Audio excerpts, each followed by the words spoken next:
श्री नवनाथ भक्तिसार कथामृत अध्याय 7. या अध्यायात वीरभद्राबरोबर भांडण, परलोकी सन्मान आणि वज्रावतीचे दर्शन सांगितले आहे. या अध्यायाच्या पठणाने 84 लक्ष योनीत जन्म येणार नाही, व्यथा नाहीशी होईल, चिंता दूर होईल. मच्छिंद्रनाथ हरेश्वरास गेल्यावर तेथे त्यांनी गदातीर्थी स्नान केले. इतक्यात स्नानासाठी त्यासमयी त्याच तीर्थास त्रिशूळ, डमरू, धनुष्य वगैरे आयुधे घेऊन वीरभद्र आला होता. तेथे त्याची व मच्छिंद्रनाथांची भेट झाली. उभयतांनी एकमेकास नमस्कार केला. मग तुम्ही कोण, कोठचे, पंथ कोणता, अशाबद्दल वीरभद्र विचारपूस करू लागला. तेव्हा या देहाला मच्छिंद्र म्हणतात. नाथपंथ तो आमचाच आहे. शैली, कथा व मुद्रा ही आमची भूषणे आहेत वगैरे मच्छिंद्रनाथांनी सर्व सांगितल्यावर वीरभद्र म्हणाला, हे एक नवीन पाखंड बंड मातवून असे काळे तोंड जगात मिरविता, हे तुम्हास योग्य नाही. यास्तव ह्या मुद्रा टाकून दे. न टाकशील तर ठिकठिकाणी त्याबद्दल तुला पुष्कळ दुःखे सोसावी लागतील. वेदविधीने लावून दिलेल्या धर्माविरुद्ध हा एक निराळाच पंथ काढणारा असा मूर्ख तुझा गुरु तरी कोण? अशी त्याची निंदा प्रचुर भाषणे ऐकून मच्छिंद्रनाथांचे पित्त खवळून गेले. ते क्रोधाच्या तडाख्यात वीरभद्रास म्हणाले, अरे अधमा, तुझ्या दर्शनाने मला स्नान करावायला पाहिजे. आता निमूटपणे आपल्या कामात जा, नाही तर माझ्या हाताने तू आता मरण पावशील. ह्या भाषणाचा वीरभद्रास अतिशय राग आला व तो म्हणाला, अरे मूर्खा, आता तुझा प्राण घेतो पहा. असे म्हणून त्याने धनुष्यासह अर्धचंद्र निर्वाण बाण काढला. तेव्हा मच्छिंद्रनाथ म्हणाले, अरे पतिता, उन्मत्तपणाने तू जगात आपले अहित करून घेत आहेस. अरे, धनुष्यबाण काढून मला सोंग दाखवित आहेस, परंतु या योगाने तू यावेळेस मरण मात्र पावशील. अरे, असली बहुरूप्यांची सोंगे दाखवणारे मजसमोर पुष्कळ येऊन गेले.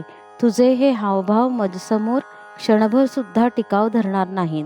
आता तुझे आयुष्य सरले म्हणूनच तू येथे आलास असे मला वाटते.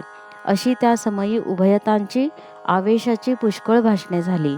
नंतर वीरभद्राने धनुष्यास बाण लावून मच्छिंद्रनाथाला रामाचे स्मरण करावयास सांगितले. ते ऐकून मच्छिंद्रनाथ म्हणाले, राममंत्र तुला अपवित्र वाटला म्हणून त्या मंत्राचे मला स्मरण करावयास सांगतो, पण इतके पक्के समज की त्याच मंत्राने शंकर दुःखातून मोकळे होऊन सुखी झाले. वाल्मिकी तरले तोच मंत्र मला तारील. आता तू सावध राहा. असे म्हणून त्याने हातात भस्म घेतले व वज्रास्त्र सिद्ध करून फेकले.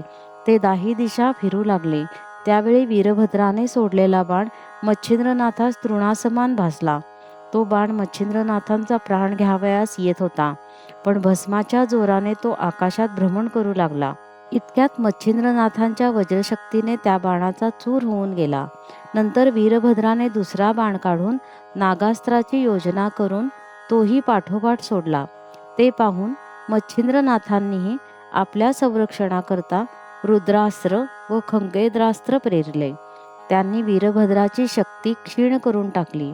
पुढे वीरभद्राने वातास्त्र सोडतात मच्छिंद्रनाथांनी पर्वतास्त्र सोडले. अशा रीतीने ते दोघे वीर अस्त्रे पेरून एकमेकांचा पाडाव करावयास पाहत होते. शेवटी ब्रह्मा, विष्णू, महेश यांनी युद्धस्थानी येऊन मच्छिंद्रनाथांचे समाधान केले. नंतर वीरभद्रास जवळ बोलावून त्याचे मच्छिंद्रनाथांशी सख्य करून दिले व हा नाथ कविनारायणाचा अवतार आहे असे सांगितले. मग तो देखील त्यास वर देण्यास तयार झाला. त्याने बोलून दाखवले की मी आजपर्यंत मोठमोठाले बलवान असे असंख्य वीर जेरीस आणले, पण मच्छिंद्रनाथांसारखा वीर मला आढळला नाही.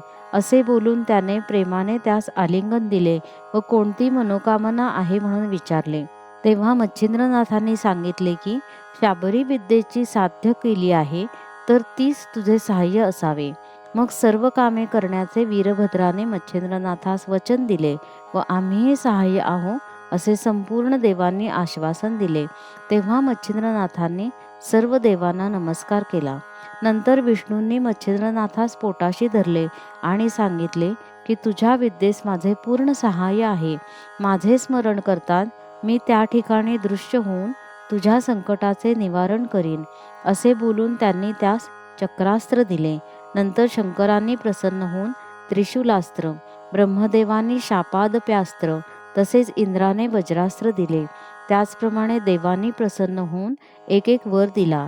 मग आपापल्या विमानात बसून ते सर्व स्वस्थानात जावयास निघाले. त्यावेळेस मच्छिंद्रनाथांनी देवाची प्रार्थना केली की मणिकर्णिकेचे स्नान करावे असा माझा हेतू आहे, तेवढी माझी मनोकामना पुरवावी. ते त्यांचे म्हणणे सर्व देवांनी आनंदाने कबूल केले. मग लक्ष्मीकांताने त्यास आपल्या विमानात बसवून वैकुंठास नेले व आपल्या आसनावर त्यास बसवले.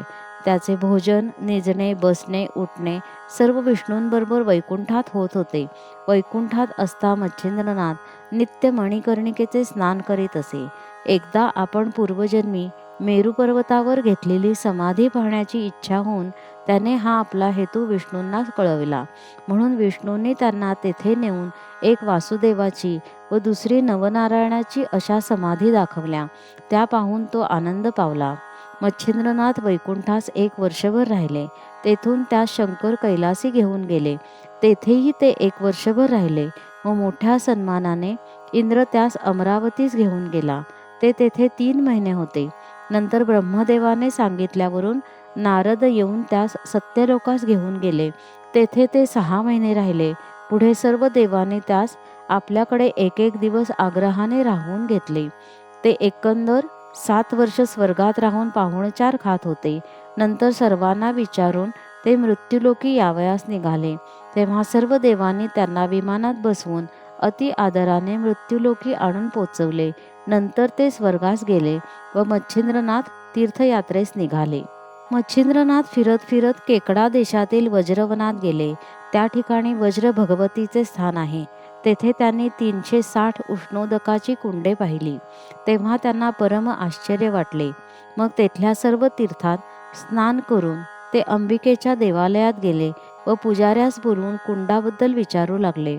तेव्हा पुजाऱ्यांनी सांगितले की पूर्वी या ठिकाणी वसिष्ठ मुनींनी यज्ञ केला.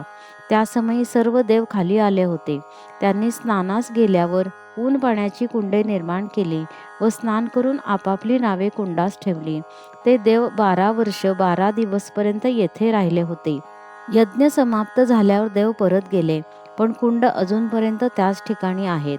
असा मजकूर ऐकल्यावर आपणही कुंडे निर्माण करावी असे मच्छिंद्रनाथांच्या मनात येऊन त्यांनी त्रिशूळाच्या योगाने कुंडे खणून तयार केली व वरुणमंत्र जपून भोगावतीचे उदक उत्पन्न केले. मग अग्निमंत्र जपतात त्यात अग्नीने प्रवेश करून पाणी ऊन केले. नंतर त्या नव्या भोगावतीच्या कुंडात मच्छिंद्रनाथांनी स्नान करून ते वज्रादेवीच्या देवळात गेले व तिला त्या कुंडातील ऊन पाण्याने स्नान घातले. तेव्हा तिने त्या शाबासकी देऊन 1 महिना राहून घेतले. नंतर तुला वज्राबाई का म्हणतात असे मच्छिंद्रनाथांनी तिला विचारले असता ती देवी म्हणाली, वशिष्ठांच्या यज्ञात इंद्र हवनाच्या वेळी आला होता, पण सभेत जे ऋषी बसले होते त्यांच्याकडून त्यास मान न मिळाल्यामुळे त्याने वज्राची प्रेरणा केली. हे पाहून श्रीरामचंद्रांनी शक्ती मंत्राने दर्भ मंत्रून सोडला. त्यात मी प्रगट होऊन वज्र गिळून टाकले आणि हवनास हरकत होऊ दिली नाही. मग इंद्राने आपले वज्र मिळवण्यासाठी रामाची प्रार्थना केली. त्याने इंद्रास वज्र परत दिले. मग त्याच वेळेस देवांनी व ऋषींनी मला वज्राबाई असे नाव दिले. मग सर्व ठिकाणी गेल्यानंतर रामाने माझी येथे स्थापना केली. प्राणप्रतिष्ठा करते समयी मला भोगावतीचे स्नान घातले होते. त्यावर आज झाले. पण रामापेक्षा तू एक गोष्ट विशेष केलीस, ती ही की मला त्यांनी थंड पाण्याने स्नान घातले व तू ऊन पाण्याने घालून भोगावती येथे अक्षयी ठेवलीस. असो, तेथे मच्छिंद्रनाथ महिनाभर राहिले व देवीचा निरोप घेऊन पुढे गेले. नवनाथ भक्तिसार कथामृत अध्याय 7 समाप्त.